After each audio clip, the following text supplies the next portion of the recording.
딸이란 말 들어 있죠. 여섯째 딸.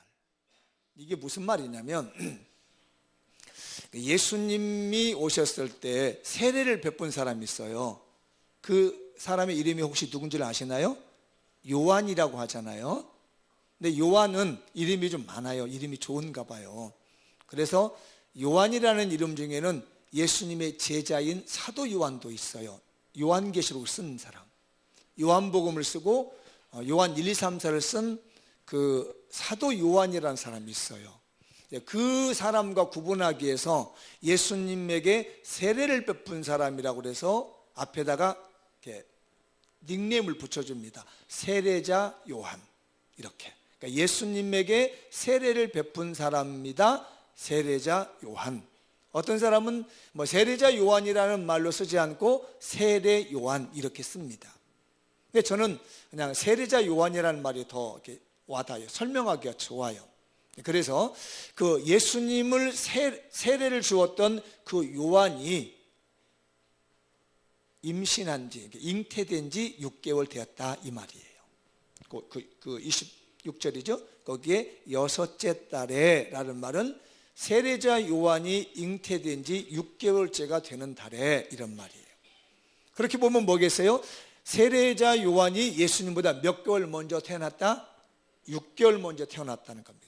그것을 말해주는 것이 세례자 요한이 그 6개월째에 그 얘기예요. 여섯째 달에 누가 나타났어요? 가브리엘 천사가 나타났습니다. 이 천사의 이름 중에 가브리엘이라는 천사가 있는데 이 천사는 뭘 하는 천사냐면 하나님의 메시지를 전달해 주는 천사예요. 그걸 갖다가 가브리엘 천사라고 얘기를 합니다. 그래서 하나님께서 가브리엘 천사를 가져다가 어디로 보내냐면요, 갈릴리의 나사렛이라고 하는 동네에 보냈습니다. 그래서 갈릴리의 나사렛이라는 동네에 어디를 찾아갔냐면 다윗의 자손 요셉과 약혼한 한 처녀가 있었습니다. 그 처녀의 집으로 보낸 거예요. 그 처녀의 이름이 마리아라고 한다는 겁니다. 마리아에게 찾아가서 이 가브리엘 천사가 하나님이 주신 말씀을 전달해 주는 겁니다. 그 내용이 뭐라고 그랬어요? 은혜를 받은 자여 평안할지어다. 주께서 너와 함께 하시도다. 그러니까 마리아가 은혜를 받았다는 얘기입니다. 은혜를 받아가지고 하나님이 함께 하신다. 은혜를 받은 자여 평안해라. 주께서 너와 함께 하신다. 그래서 뭐라고 하냐면 아이를 가질 거라고 얘기를 한 겁니다. 근데 이 아이가 남자를 통해서 갖는 것이 아니라 성령을 통해서 아이를 가질 거라고 해요. 그리고 이 가브리엘 천사가 하는 말이 있습니다. 그 아이의 이름을 지어줬습니다. 오늘 31절 말씀 있죠. 뭐라고 지어줬어요? 그 이름을 31절 읽어보시죠. 시작. 보라 네가 잉태하여 아들을 낳으리니 그 이름을 예수라 하라. 근데 이 누가복음에서는 그냥 예수라 하라고만 하고 설명을 안 해주는데 마태복음에서는 이에 대한 설명을 붙여줍니다. 한번 읽어볼까요? 마태복음 1장 21절이네요. 시작. 아들을 낳으리니 이름을 예수라 하라. 이는 그가 자기 백성을 그들의 죄에서 구원할 자이심이라 하니라. 그러니까 예수님의 이름의 뜻이 뭐라고요? 여기 읽으시면 돼요. 예수님의 이름의 뜻이 뭐라고요? 그가 자기 백성을 그들의 죄에서 구원할 자이심이라. 누가 자꾸 구원자인데 그건 유치원생이 대답하는 답변이에요. 왜냐하면 구원이라는 뜻이 예수만 있는 게 아니거든요. 구약에 보면 호세아라는 이름도 예수아라는 이름도 또 여호수아라는 이름도 다 구원이라는 뜻을 가지고 있어요. 그래서 마태복음에서는 정확하게 설명해 주고 있습니다. 예수님의 이름의 뜻이 무언가. 읽어보죠. 시작. 그가 자기 백성을 그들의 죄에서 구원할 자이십니다. 그러니까 예수님이 자기 백성들이 있다는 얘기입니다. 예수님의 백성들이 있는데 그 백성들이 죄를 지었다는 얘기예요. 그 지은 죄를 다 용서해 주어가지고 천국 백성을 만드실 분이 예수다. 그러니까 지옥에 가야 될 자기 백성이 있었단 말이에요. 원래는 가지 말아야 되는데 그 백성들을 다 용서해가지고 천국 백성으로 옮겨주는 이름이 뭐라고요? 그게 예수라는 얘기입니다. 그러니까 예수님의 이름이 뭐냐면 죄에 있는 백성들, 당신의 백성들을 다 용서해가지고 구원해 주시는 이름이 예수님의 이름이다. 그래서 우리가 그 예수님을 믿고 있는 거예요. 왜 우리가 마지막 기도도 예수님의 이름으로 기도하느냐? 모든 것들이 그 안에 들어있기 때문이란 말이에요. 그래서 예수를 믿으면 어디 간다? 천국을 간다는 얘기입니다. 그래서 오늘날 우리 이 자리에 와 있는 거 아닙니까? 예수 믿으러. 그죠? 예수님을 믿으러. 왜? 지옥 백성이 천국 백성 되니까. 이 이름만 믿으면, 이 이름만 의지하면 지옥에 가야 될 백성들이 천국에 가기 때문에 우리가 온가라는 말이에요. 그러니 여러분, 예수 믿고 천국 갑시다. 옆 사람에게 우리 예수 믿고 천국 갑시다. 그러니까 뒤에 분에게도 예수 믿고 천국 갑시다. 그러니까 예수님의 이름은 뭐라고요? 그가 자기 백성을 그들의 죄에서 구원할 자이시다.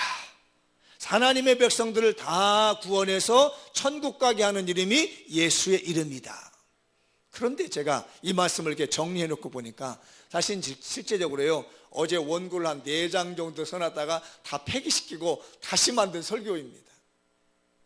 이유가 있었어요. 뭐 여러 가지 만들다 보니까 무슨 신학 세미나를 준비하는 것 같아가지고 다 폐기시켜버리고 다시 설교를 준비했는데, 제가 질문을 해볼게요. 예수님의 이름이 우리를 죄에서 다 구원해 준다는데 꼭 그것만 있을까요? 우리를 그냥 죄에서 구원만 시켜놓는 것이 예수님의 이름일까요? 오늘 고속도로에 차 2대가 이렇게 굉장히 과속을 하고 있었습니다. 하나는 앰뷸런스입니다. 차선을 막 왔다 갔다 하면서 고속도로를 달리기 시작합니다. 1차선, 2차선, 3차선 갔다가 뭐 때로는 갓길로 막 갔다 갑니다. 근데 또 한 대가 아주 멋진 고급 세단차가, 억대가 넘어가는 이 세단차가 동일하게 역시 차선을 막 왔다 갔다 하면서 고속도로를 질주하고 있습니다. 제가 퀴즈 하나 내볼게요. 앰뷸런스는 왜 그렇게 차선을 위반하면서 지멋대로 가면서 빨리 갈까요? 예? 훌륭하십니다. 응급환자가 그 속에 탔습니다. 그러니까 차선이 중요한 게 아니에요. 빨리 이 응급환자를 병원에 이송하는 게 문제란 말이에요.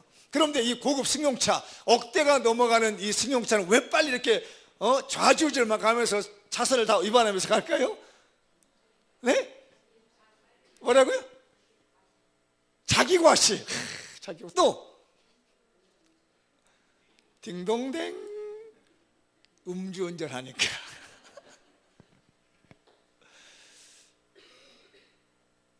이 차라 문제가 아니었죠. 누가 문제였어요?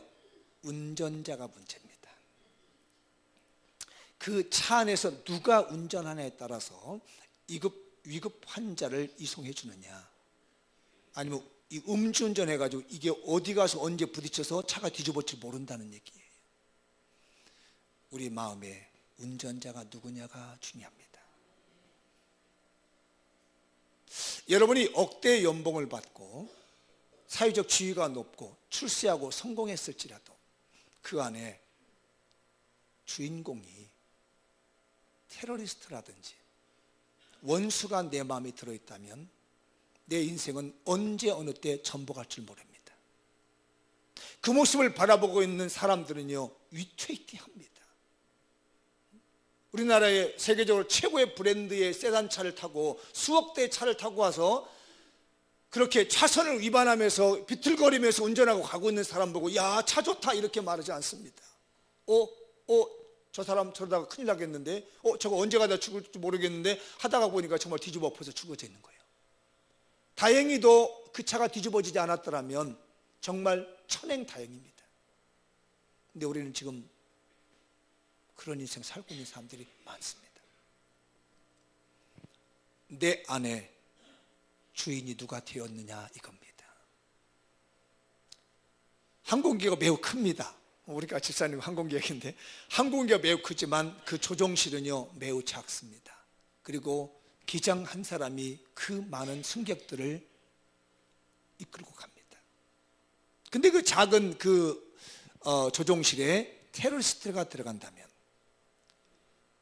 수백 명의 여객실에 있는 이 수백 명의 사람들의 생명은 보장할 수 없습니다. 언제 어떤 일이 터질 수 없다는 거죠. 공인받고 인정받는 이 기장이 안전하게 갈 때는 문제가 덜 되는데, 이게 만약에 테러를 일으키는 사람이 거기서 타서 갔다면 이 여객기는 절대로 보장 못합니다. 여러분의 인생도 똑같습니다. 하나님은 이걸 아신 겁니다. 우리 마음의 주인이 누구이냐 이겁니다. 이 마음의 주인에 따라서 우리 인생이 뒤집어지니까 우리 마음의 주인을 예수의 이름으로 채우게 한 거예요. 안전하게 출생부터 죽음에 이르기까지 안전하게 내 인생의 여정을 가서 천국까지 보내주시려고 예수님의 이름이 필요한 겁니다. 여러분의 마음의 주인은 누구입니까? 여러분의 마음에 들어있어서 지금 현재 여러분의 인생을 조종하고 있으며 정말 멋진 세단, 수억 대의 차를 가지고 있는 우리 인생에게 정말 안전하게 그 자리까지 도착하게 만들 수 있는 그 조종자는 누굽니까? 해외여행을 하면서 머나먼 길을 가고자 하는데 그 여객길을 안전하게 출발해서 안전하게 도착하게 해줄 수 있는 그 기장은 누구입니까? 여러분의 출생에서 마지막 사망의 죽음의 자리에 이르러서 영원한 천국에 이르기까지 여러분의 마음의 인생을 조정해 줄 수 있는 주인공은 누굽니까? 저는 확신합니다. 예수님. 그래서 사도행전을 보면 이런 말씀을 합니다. 4장 12절이네요. 읽어볼까요? 시작. 다른 이로서는 구원받을 수 없나니 천하 사람 중에 구원받을 만한 다른 이들을 우리에게 주신 일이 없음이라 하였더라. 내 인생을 출생에서부터 이룩해가지고 멋진 여행을 하고 난 다음에 목적지가 되는 죽음 천국에 이르기까지 내 인생을 완전하게 완벽하게 이끌어줄 수 있는 조종사는, 기장은 예수밖에 없다는 얘기죠. 하나님께서 주신 이름이 없다는 얘기입니다. 그 누구도 인정해 준 사람이 없다는 얘기예요. 우리의 인생을 안전하게 일으켜서 착륙하게 만들어준 하나님이 인정해 준 조종사는 예수 그리스도의 그분밖에 없다는 얘기입니다. 그 어떤 것으로도 내 인생을 안전하게 할 수 없는 거예요. 왜 예수님의 이름이 우리에게 필요합니까? 예수님은 우리들의 마음의 주인이 되셔서 천국으로 이끌어 주시기 때문입니다. 한번 읽어볼까요? 시작. 예수님은 우리의 마음의 주인이 되셔서 천국으로 이끌어 가시기 때문입니다. 그래서 그분의 이름이 예수님입니다.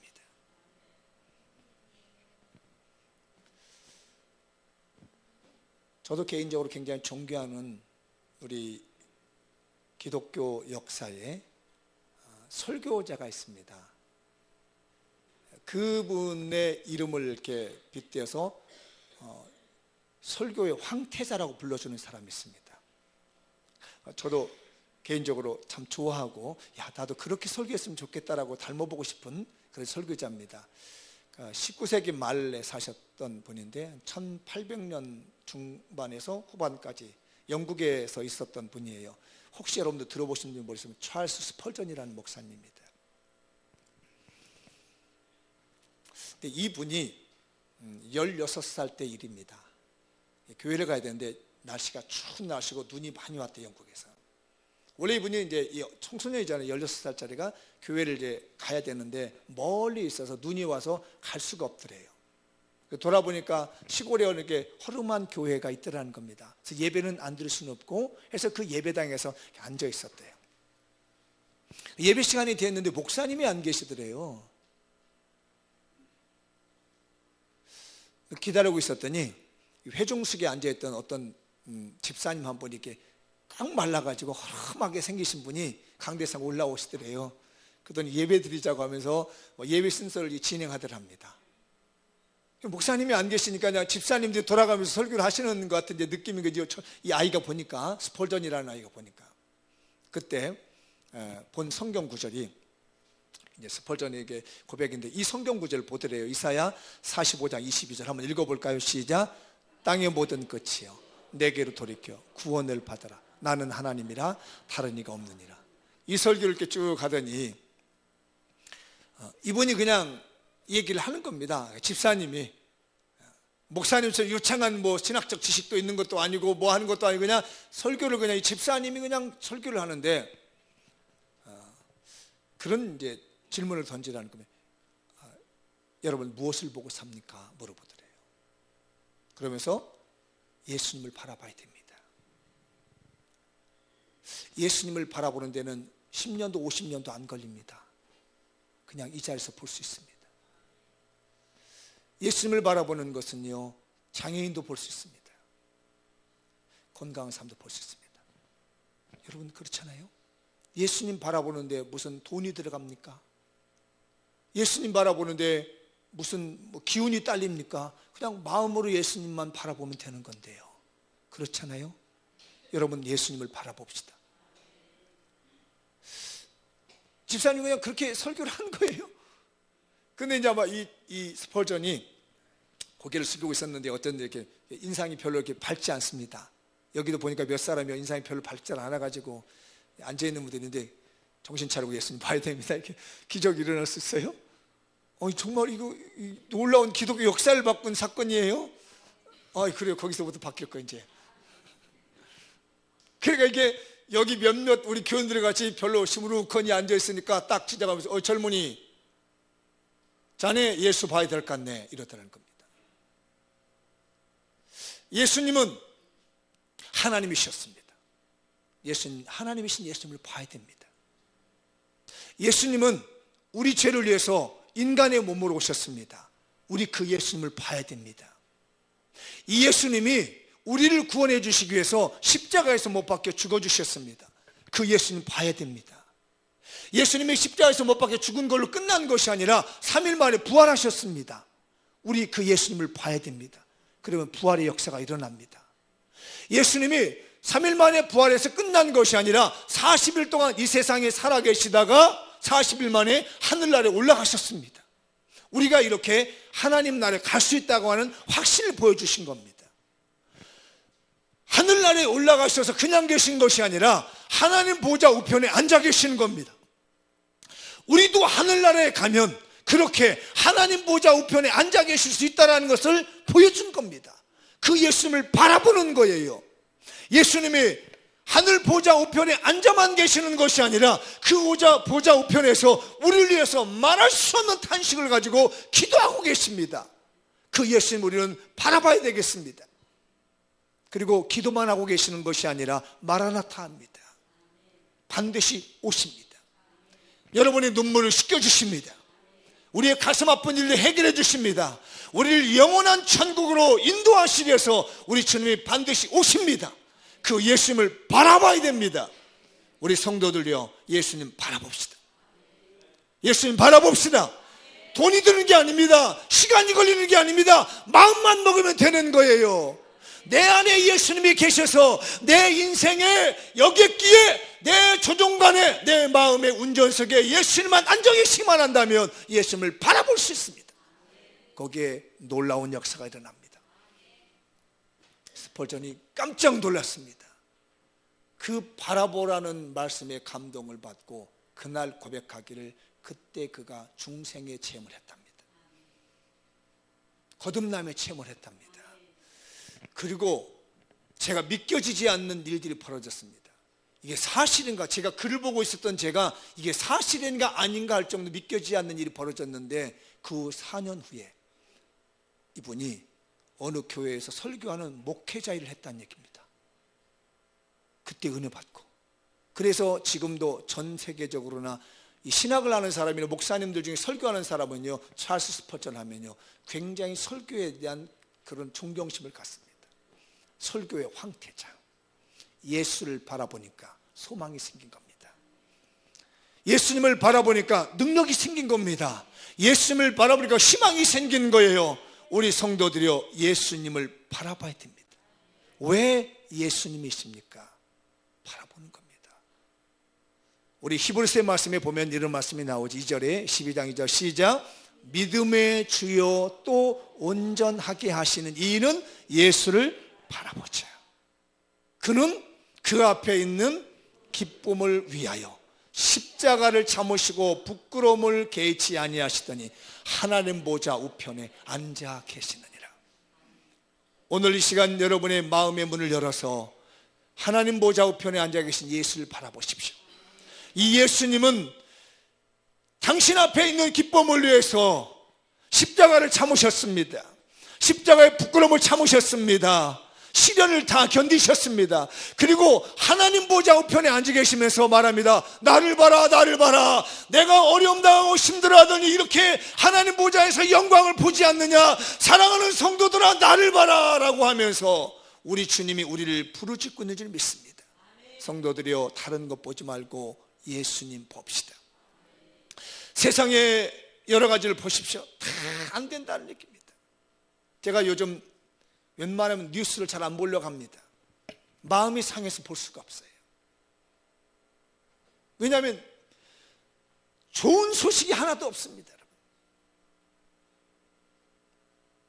희망이 없어요. 들어보면 들을 얘기가 없어. 맨날 하는 얘기, 그런 얘기. 바라볼 게 없습니다. 예수 바라보야 희망이 있습니다. 제 마음에 예수님이 계셔서 희망을 봅니다. 올 한 해도 너무너무 절망적인 일도 많고 가슴을 일싸마 이런 일도 많았을 겁니다.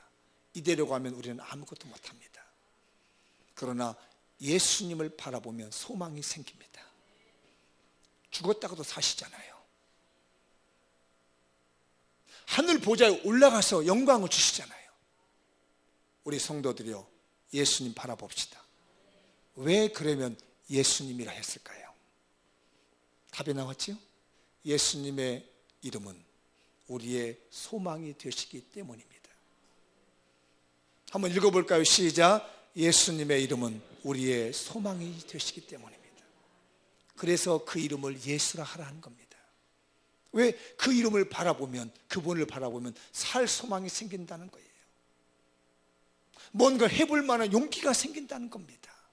세상을 바라보고 주변 사람을 바라보고 아무리 신문지상을 들여다보고 뉴스를 바라보고 책을 들어봐도 오늘날 같으나 과거나 오늘이나 살아갈 소망이 없고 재미가 없는데 예수님을 바라보기만 하면, 야, 예수님이 십자가에 고난받으셔 죽을 것만 같았는데 망한 줄 알았는데 3일 만에 부활하시네.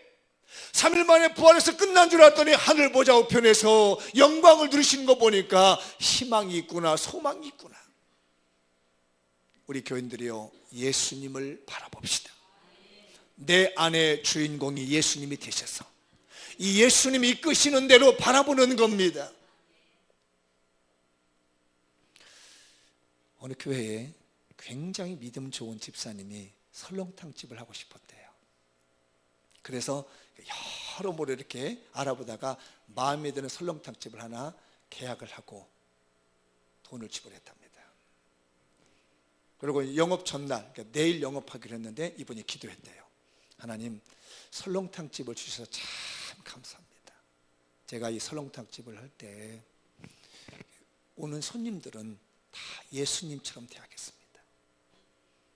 제가 만든 저희 집에서 나오는 음식은 예수님께 대접하는 마음으로 제가 신앙으로 이 설렁탕집을 운영하겠습니다 라고 뜨거운 마음으로 간절하게 기도를 했습니다. 그리고 다음날 아침 시간이 돼서 갔더니 이제 그 집을 인수받으면서 주인만 바뀌고 모든 종업원들은 그대로 승계를 했습니다. 다 승계하고 주인만 딱 바뀌었어요. 근데 이제 전날 밤에 이제 이 주방장이 이 설렁탕을 가지고 나온 겁니다. 만들었으니 보시라고. 설렁탕이 보니까 뽀얀하게 아주 국물이 너무너무 맛있게 생겼어요. 그래서 주인이 물었습니다. 주방장에게, 이 뽀얗게 만든 이 국물을 어떻게 만드셨어요? 여러분, 뽀얗게 만든 국물을 어떻게 만들죠? 솔직하게 얘기해봐요. 아는 대로. 그렇지. 그때 좀 양심 있어서 뭘 보여? 게다가 우유 붓는다고 그러죠. 근데 대부분이 뭘 보여? 나 얘기 안 했어요. 여러분들 얘기했어요? 그걸 붓는 거예요. 그러니까 이 주방장이 얘기합니다. 이거 이렇게 뽀얀 국물은 푸림을 부은 겁니다. 이 얘기를 듣는 순간에 이 주인이 마음이 아팠습니다. 어젯밤 기도에 오는 손님들은 다 예수님처럼 대접해드린다고 했는데 예수님한테 푸림으로 만든 설렁탕은 들 수 없다는 거예요. 어떻게 내가 예수님한테 푸림으로 만든 설렁탕이 진국이라고 예수님 앞에 내놓을 수 있겠느냐는 얘기입니다. 도저히 그럴 수 없다 해서 그 자리에서 다 엎어버렸습니다.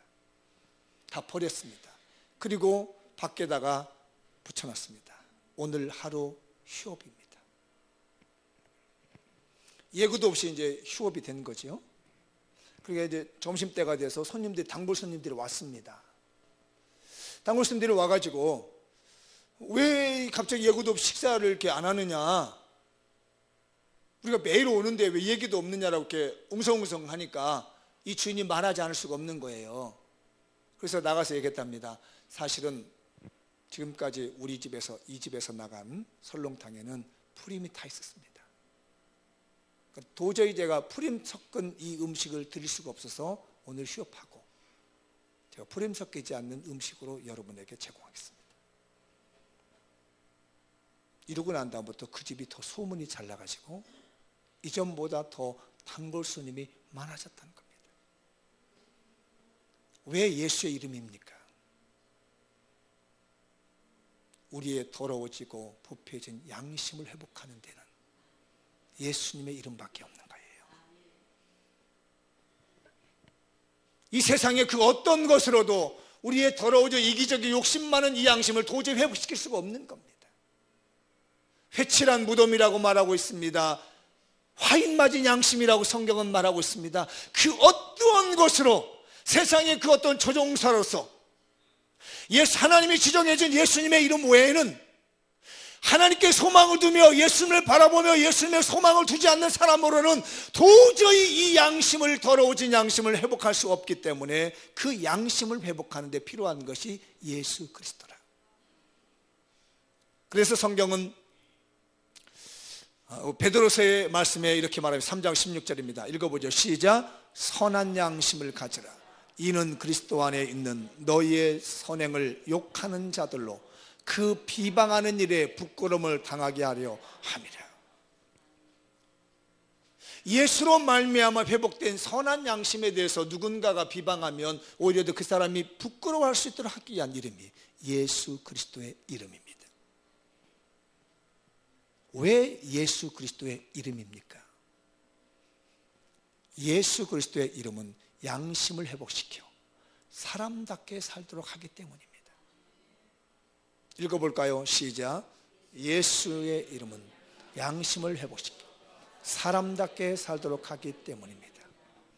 이 사람답게 산다는 것이 그리스도인답게 산다는 겁니다. 왜 예수님의 이름이 그 이름을 예수 하나 했느냐 이거예요. 죄로 말미암아 욕심으로 말미암아 이기심으로 가득 차서 양심을 속이고 있는 수많은 사람들의 양심을 회복시켜서 제발 하나님 백성답게 살아라. 제발 사람답게 살아라. 이래서 예수님 이름입니다. 우리 성도들이요, 예수님의 이름을 의지합시다. 여러분의 중심에 예수님이 들어가시기 바랍니다. 여러분의 마음의 주인이 예수님이 되시기 바랍니다. 그리고 그 예수님이 이끄는 대로 예수님을 바라봅시다. 예수님을 소망을 둡시다. 그 예수님의 소망을 두고 있으면 우리 안에서 정직한 영이 살아나게 되고 선한 양심을 갖게 되는 겁니다. 예수님이 단순히 우리가 죄에서 구원시키는 정도만 끝나는 것이 아니라 출생에서 죽음에 이르기까지 가는 과정에서 우리가 늘 예수님 바라보며 예수님이 내 마음의 주인이 되어서 선한 양심 가지고 하나님 백성답게 살기 위한 그 이름이 예수 그리스도입니다. 죄에서 구원하실 뿐만 아니라 이 세상을 살아가는데 가장 희망이 되며 가장 소망이 되며 내 마음의 주인이 돼서 선한 양심과 착한 양심으로 살아가게 만드는 그 예수, 그 예수님이 오시는 날이 성탄절입니다. 준비하고 기도하는 마음으로 주님을 맞이합시다. 다 같이 일어나서 기도하겠습니다. 오늘 이 말씀 붙들고 내 마음의 주인이 예수님이 되시고 내가 예수님께 소망을 두며 선한 양심으로 구원받은 사람답게 살 수 있도록 주님만 바라보며 죄에서 구원받아 천국 가는 그날까지 주님 의지하시게 달라고 기도하겠습니다. 은혜와 자비가 마신 하나님 감사합니다. 우리의 모든 삶에 은혜가 있어지길 원하옵나이다. 하나님 아버지시여 우리에게 성령을 부어주시고